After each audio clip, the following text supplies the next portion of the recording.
On today's show, we're covering what has happened and what's forecasted to happen in both the local and the national real estate markets and how that affects you as a homeowner. And now to the show. Welcome to the Chris Elliott Real Estate Show, where we bring you insights into the local Central Virginia real estate market, go in-depth to answer your real estate questions and concerns, and interview local figures and influencers in the greater Richmond area. And now, let's get to the latest episode with your host, Chris Elliott, and co-host, Maddie Wright. I am Chris Elliott. I'm Maddie Wright. The real Maddie Wright. How are we doing, Maddie? I'm good. How are you? Doing well. How's your week going? It's good. Big announcement. What good thing happened to you this week other than a horrible shoe choice, which we'll get to next? Stop! I love my Crocs. I passed my real estate exams. Congratulations to you. Thank you. It's your birthday on Friday, too. It is my birthday on Friday. So check this. My wife goes, hey, I know it's your birthday Friday, but I've got a blessing way to go to. So can we celebrate on Saturday? What's a blessing way? It's kind of this weird voodoo ceremony where a bunch of women get together, specifically the women she works with. They light candles. There's ankle bracelets involved. Apparently once a woman goes into labor, they all light their candle and they summon the gods or something like that. It's kind of interesting, but yeah, so that's a blessing way. So she was like, hey, can we celebrate on Saturday? And I'm like, shh. Well, the only problem with that is I'm not 4 years old, so I know when my birthday is. You know, you can pull that on a kid. You can be like, hey, your birthday's on Saturday. But anyway. That's funny. Yeah, so let's talk about your Crocs. That's a great way to start a sentence. So Maddie bought some lavender Crocs. I sure did. That she wore to work today. I did. And I said, hey, we're not wearing that to a client's house, are we? I'm going to 2 clients' houses this afternoon, though. Not in the Crocs. In the Crocs. Not in the Crocs. So we never had I didn't ever think I had to put a footwear policy in place, but I might have to. I brought other shoes in case you yelled at me, but I haven't yelled, but I've expressed my disappointment. Maybe you can do a Chris Elliott logo Croc, brand it, you know. Oh my God. So Maddie's always, we like to keep the office pretty frigid because my broker's the one that sets the temperature and we're always wearing suits. So she's always got a blanket. So I told her I was going to get her a branded Snuggie, which I thought would be You also cool. promised me a branded pullover. We make a lot of promises. Girls like to personalize things. So It's advertising. Keeping the morale up and doing little things like that. Like I do that for my assistant every so often. You get her branded Snuggies. I give her branded socks and all that, and just keeps her happy. Yes, it's also free advertisement. That yeah, I would hope you're not wearing a Snuggie out and about. Well, no, but if it was a pullover or branded Crocs. Maddie's going to start showing up at our clients' houses in the winter in the branded Snuggie and her lavender Crocs. They did that in Florida though. When it was 65 degrees outside, they walked around in Snuggies. Yeah, people in Florida are crazy. So, all right, it's not that bad. Hey, on today's show, we're going to be reviewing what's happening in both the national and the local real estate markets, how that affects you as both a buyer and a seller. But before we get into the main part of the show, we're going to cover the local news and happenings. Dun, dun, dun.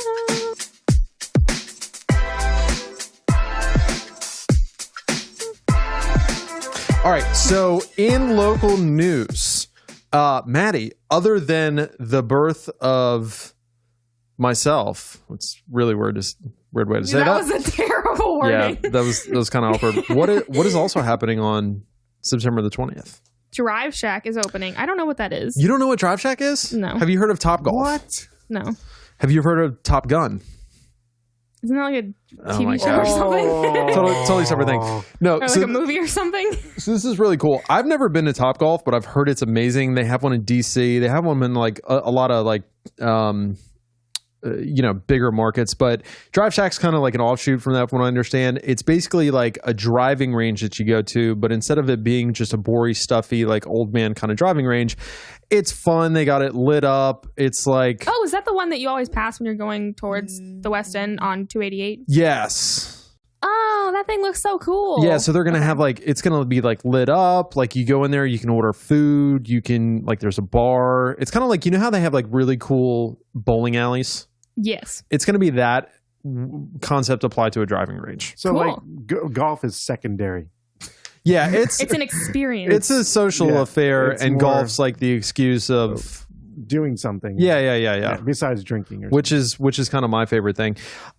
It's the first to market, so there's actually a Topgolf that is scheduled to open October the 4th in Scott's Addition, but this one's first. $25 million build out, 65,000 square foot facility, which is pretty massive. It's going to be Jeez. slamming in the first couple months. Oh, It's going to be hard to get in there. Yeah, I told my wife, I was like, as much as I would love to go this weekend, like you can't catch me No. dead near that thing. I'll go on a Wednesday at 2:00. Yep. All right. So Maddie, as our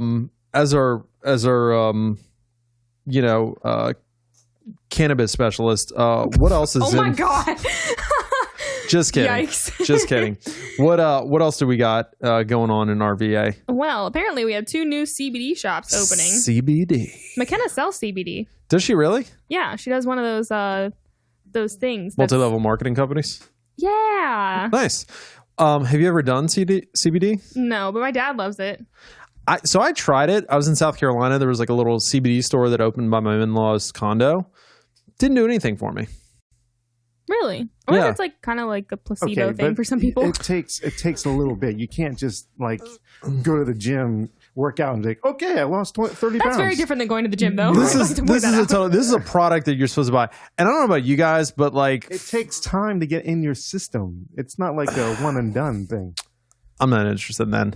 I'm kind of like You I need want, instant gratification. yeah, I want to like drink the coffee and like feel my heart pounding. I want to like drink the beer and feel I was like gonna say you take a shot and you're like, Have you tried the Starbucks Nitro brew. Nitro? I took it on Saturday. I did 3 sips. I thought I was going to die. I need that. It was too much. For me, it was too much. I need that. So Facebook Nation, we want to know CBD, is it snake oil or is it a real thing? Let us know. I think it's snake oil. McKenna can tell you all about it. I'm sure she can. All right. And then last but not least in local news, LiveWell Financial's Michael Hild was arrested and charged with brazen fraud. This has been a story that's been all over Richmond BizSense. Was indicted on federal charges for running a $140 million bond scheme. English, please. I don't even know what a bond scheme is. I know what a Ponzi scheme is. I don't know what a bond scheme is, but long story short, he stole a whole bunch of money, $140 million. That is a butt ton of money that somebody has acquired in not a favorable way. So anyway, that was local news and happenings. I'm trying to look up what a bond scheme is. Oh, nice. So I guess that's why this is here. You're like the computer person now. What's a bond scheme? I'm trying to figure it out, but also I would like to point out you forgot that it's Field Day of the Past weekend. That's very important local news. Tell us about Field Day of the Past. I will tell you about Field Day of the Past. It is awesome. They have animals. They have like carnival game things. They have tractor pulls. They have old-timey stuff. They have food. It's the best thing ever. They race baby pigs. When does this start? Friday at 8 Nice. a.m. And when does it go to? Sunday at 5, I think. Will you be going? I will be going Friday and Sunday. What? Where is this at? It's in In the Gooch. Mannequin Sabbath area. You know, like, I can't remember what it's called now. There's like a food line, like the... You take West Broad and you basically just go into Goochland. It's right there, isn't it? Yeah. Yeah. Oh, it's Yeah, like Mannequin where the Sabbath. McDonald's is. And Yeah. And the Behind Wells the Fargo. McDonald's, way back there. Okay. Yeah. It's awesome. It's the best thing ever. Cool. So if you want to find Maddie, just look for the racing pigs and she'll be right there watching them in her Crocs. And if it's a little chilly, she might have a Snuggie. Stop. All right. I can't figure out what it is. It's something about a deposit for land homeowners. We'll deal with that later. All right. So that was local news and happenings. And now to the main part of the show.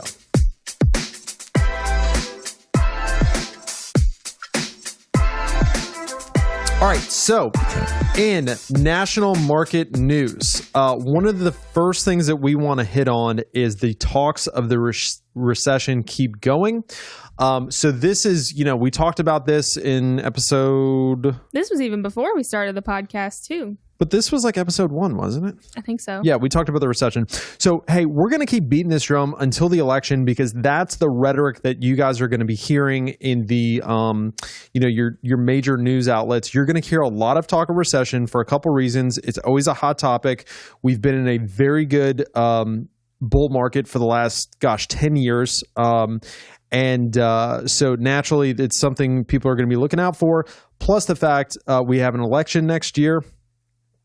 So you're going to have one side of the table that's not been in the power seat that is going to be talking about how the other side's been doing such a terrible job, the economy's terrible, and hey, you need to elect us so we can get the role. Not a political statement, but that's kind of how the game is played. So one thing, what are we talking about with regard to housing though, Maddie? With regard to the housing market, the rate of appreciation has slowed down, but we are not experiencing or forecasted to see depreciation.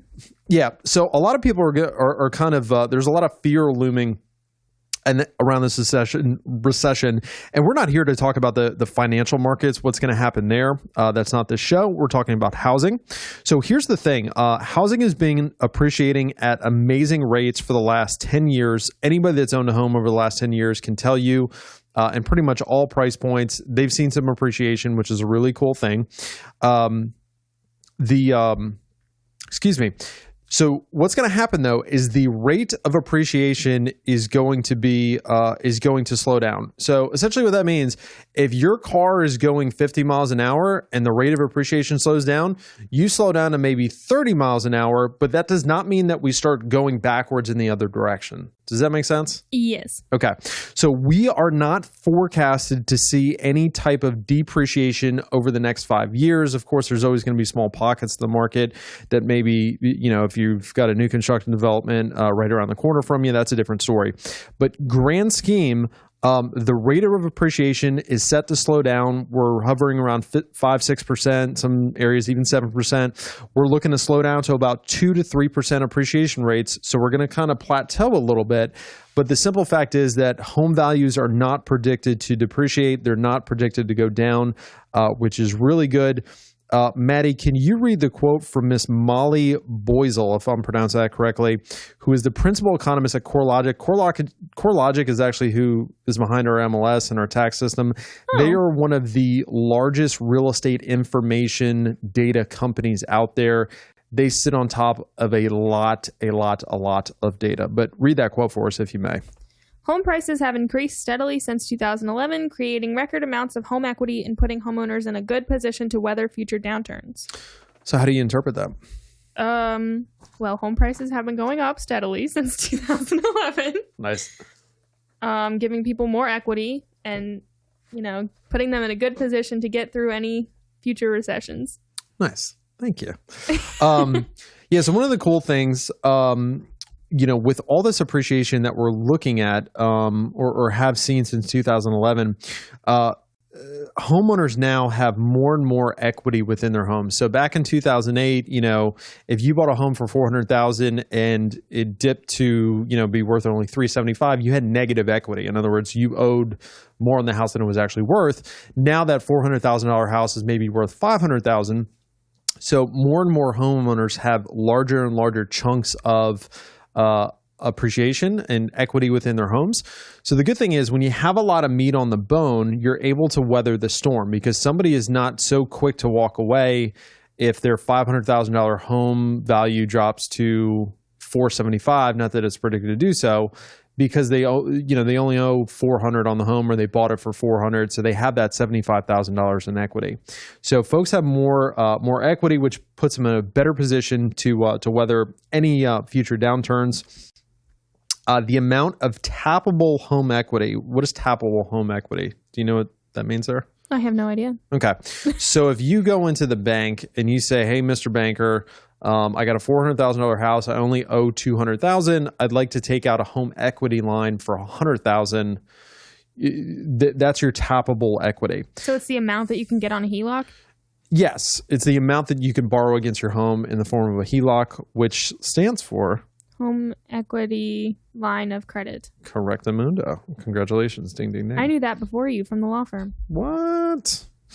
All right. So the amount of tappable home equity within the United States has risen from $2.2 billion in 2011 to $6.3 billion in 2019. So literally the amount of tappable equity across the United States has tripled in the last 8 years, which is pretty strong. If you see that on a graph, it's pretty amazing.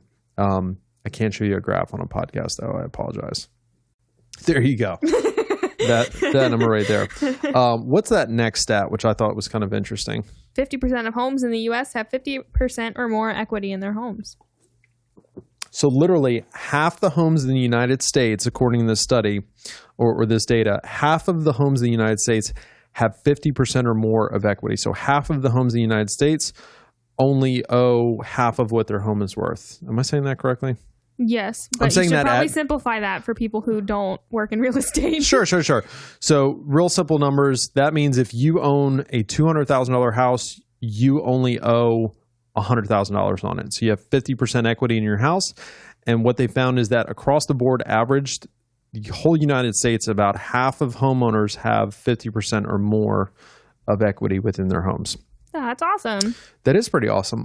The other good thing, which puts us in a better position for the housing market going into this recession versus what we saw in 2008, is the percentage of negative equity. So negative equity meaning that somebody owes more on their home than what it's actually worth.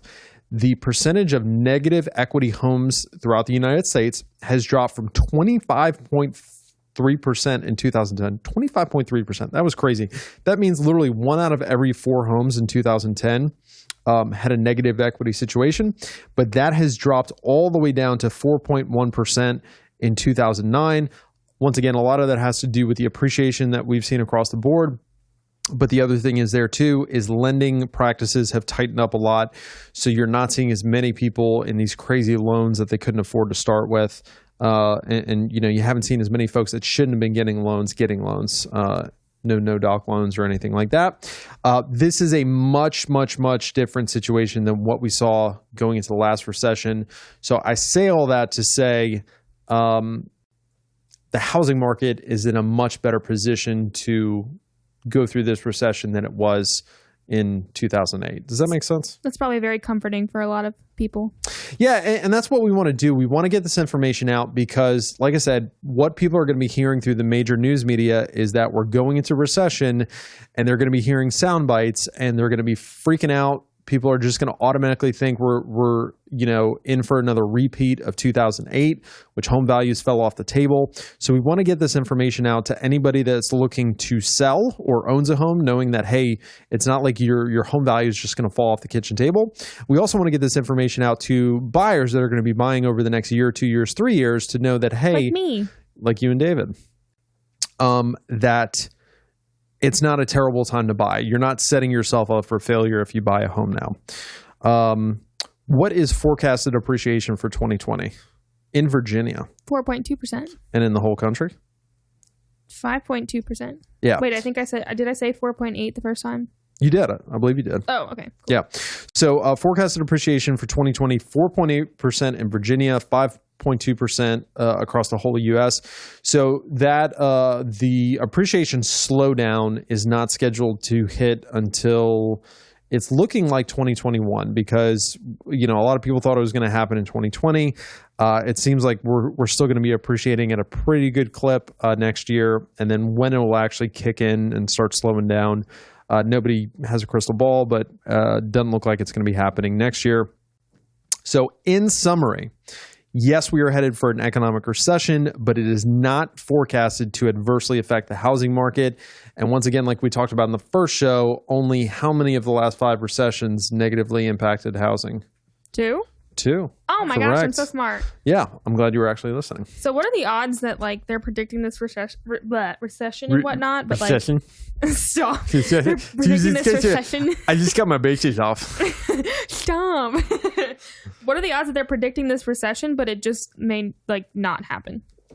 Well, so I mean, the thing about it, as far as the economic side, which once again, our focus is on housing. From what I understand, the economic recession is not forecasted to be all that big. Not all recessions are these huge, monumental. 2008 was the Great Recession. Some would argue that it was a depression. I think it doesn't meet the standard, by the definition, but that was a big recession. Not all recessions are, these huge monumental events. A lot of recessions are just very quick, happenings. The economic definition of a recession is 2 quarters of negative GDP. So, we're in the longest economic recovery in U.S. history. And when you're going, when that's happening, the only thing that slows that down is the recession. So it could just be a little hiccup and then we're back on track, or a little hiccup. It also has to be with something that happens to like oil. If something gets infected where it kind of stops the up trail and then dips down and then it takes some time to come back. So it could be a mini recession that, like what's just happening in Iran right now, that, where gas prices might be going up, 50 I sure cents hope or not. whatever, it all depends. I mean, there's certain things that could affect certain recessions that, it might not hurt you in the long run, but in a quick everyday, couple months type of thing. Yeah. And it's kind of like, if you look at like a stock chart, like if you look at like the value of a stock over, a year, there's some dips in that. Overall, the value goes up from January to December.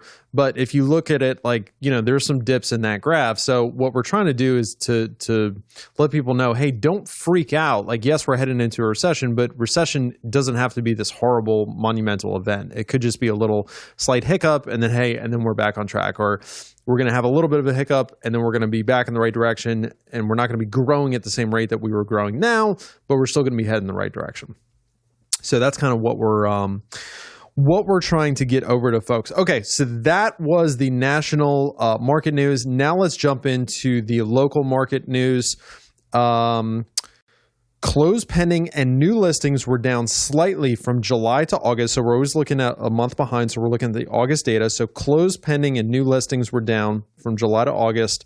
What we're seeing there is our typical end of summer slowdown. So, Richmond's very much a cyclical market. Not to say homes don't sell. We still see plenty of sales in the fall and the winter. But, you look at the bell curve, the majority of those sales happen during those summer months. So towards the end of the summer, we just see things slowing down just a little bit, just because there's not as many sellers selling. There's not as many buyers buying. There's still people out there. There's still transactions happening. There's just not as much as we see during the summer. So pretty typical.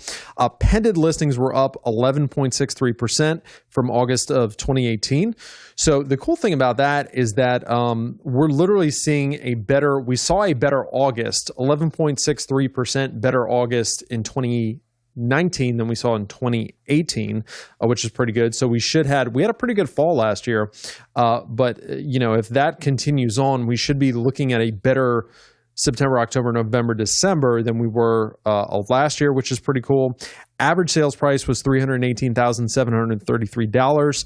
Average list price to sales price was 99.66%, which is phenomenal if you're selling. Average days on market was 27.77 days. That's been hovering around that number. Whoa. Are you okay? People sneeze sometimes. Do we need a doctor? That was a pretty aggressive sneeze. I think we need a sneeze button. Yeah. No. Nice. No one said bless you. Also, bless myself. Thank you. God bless you. And it's too late. Okay. All right. Anyway. And then last but not least, month supply of inventory was at 0.218 month supply of inventory. So we are still very much in a seller's market. Anything below 6 months supply of inventory is considered a seller's market. So at 2.18 months, we're very much still in a seller's market. What does 2.18 MSI mean? Okay. Do we know what month supply of inventory means? No. Okay. Very cool. So month supply of inventory is basically a metric that gauges how hot a real estate market is.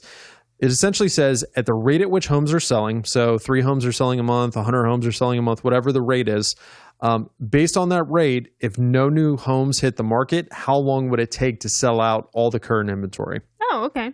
That's cool.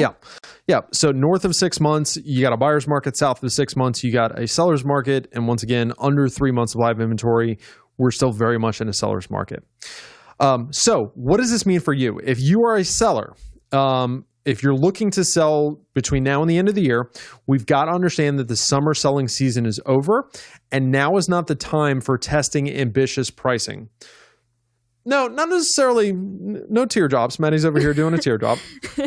So here's the thing we tell folks. It doesn't mean that your home is necessarily going to sell for less during the fall and the winter.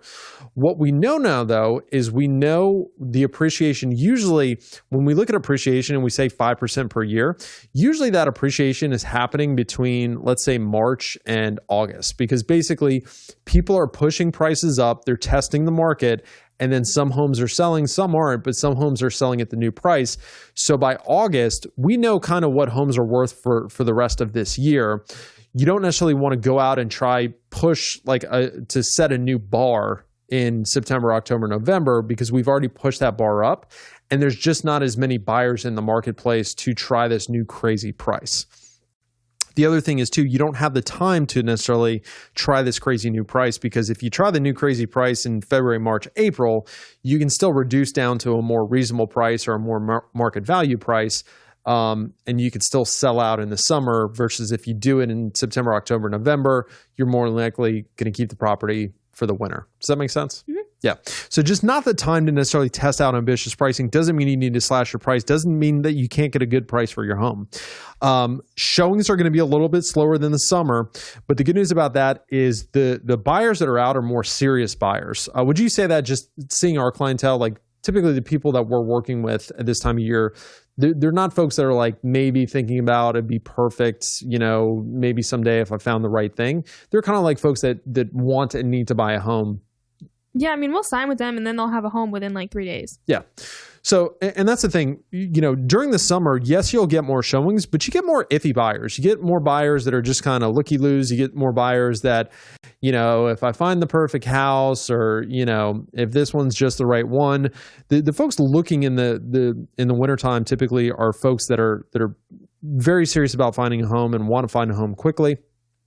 And also understand that for sellers that, when we're talking about the national market news, understand that appreciation slowing down does not mean it's a bad time to sell. It just means that the rated appreciation is slowing down. We're not necessarily seeing depreciation. So we just don't want that fear to get a hold of people based on what they're going to be seeing in the news media. All right, buyers.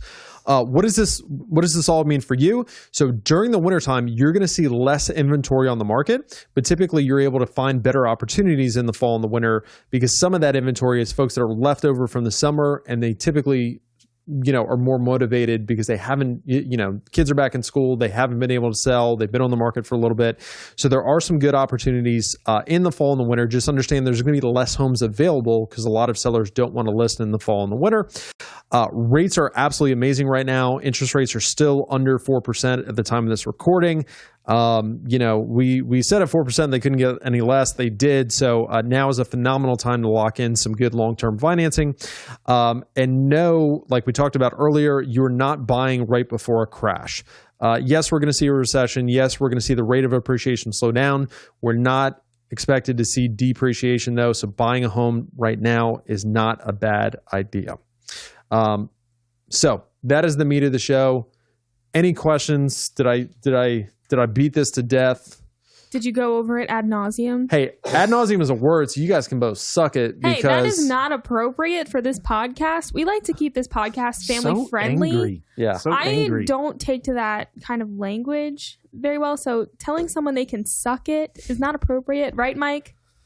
I just feel very insecure about myself right now. Well, you were right? You were wearing the Crocs, so I figured we were just casually hanging out.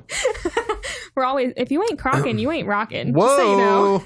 Whoa. All right. So we're clear. Now it is time. The official stance of the Chris Elliott Real Estate Show. Now it is time for the fire round. Okay. All right. So let's turn to the socials. Let's get some questions. How many viewers do you have? I got 2. I have 6. Good job, guys.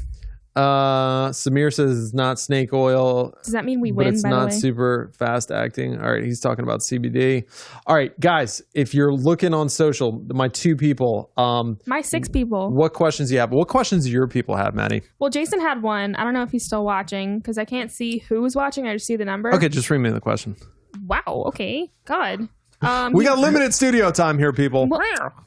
Sheesh. Does a previous foreclosure affect purchasing investment property, for example, a vacation home? Does a previous foreclosure affect your ability to purchase? I guess. Yeah. Okay. So typically foreclosure, that's going to stay on your record for 7 years. So you need to wait 7 years for that to clear off. The advice I would have, though, is talk with a good mortgage lender who can kind of look at your situation and tell you exactly, because I think there are some type of exceptions that are made. So, yeah, talk with a mortgage lender, but typically rule of thumb is 7 years from my understanding. So they can't buy a house within that 7 years? Like an investment property or anything? Correct. Oh, interesting. Yeah, foreclosures are not good. No. Yeah, you don't want that on your record. What's the next one? Would it be possible? Hi, Dad. Would it be possible for someone to take out a high enough HELOC to give themselves negative equity? No. Like, let's say they had equity and then like the market went down and then they're... Well, so, I mean, if the market goes down, I guess that's always, like if you have a $400,000 house, you owe $200,000, you take out a $100,000 loan, and the market just falls off the face of the earth, and the house is now worth $275,000. Then yeah, I guess there's that opportunity. I don't think we're heading there, but no, most banks are only going to lend you up to 75, 80% LTV, which stands for loan to value. So 75% loan to value. If you have a $400,000 house, you owe $200,000 on your primary mortgage. Typically, the most they're ever going to lend you on a HELOC is going to be $100,000 because they don't want you kind of redlining, if that makes sense. Yes. Yep. Also, how much do you think a recession would hike interest rates back up? Ooh, good question. So this is kind of an interesting one, and it's a hot topic amongst. I was at a real estate investor club meeting, and you got some fairly smart people there, and they were talking about interest rates. So one of the kind of interesting things is a lot of times what they will do when we head into a recession is the Fed will lower interest rates, the rates at which they're lending money to banks, because they figure if they lower the rates, then the banks are going to start lending the money out at lower rates. That's going to stimulate more borrowing, which is going to stimulate the economy. It's kind of like, gets things going a little bit. What's happening now, though, is President Trump is keeping rates, is basically, I don't know if he can instruct the Fed, but he's highly encouraging the Fed to keep rates low. And what they're projecting is that he's going to continue that policy to keep rates low to make the economy look good. So he goes into his 2020 election with a good economy. The problem with that is if you've already lowered rates as low as you can get them, and we head into a recession, now the Fed doesn't have anything else they can do. You can only get rates so low. So it's kind of like they're firing their one bullet that's left in the gun right now. And once they fire that one, That's not good.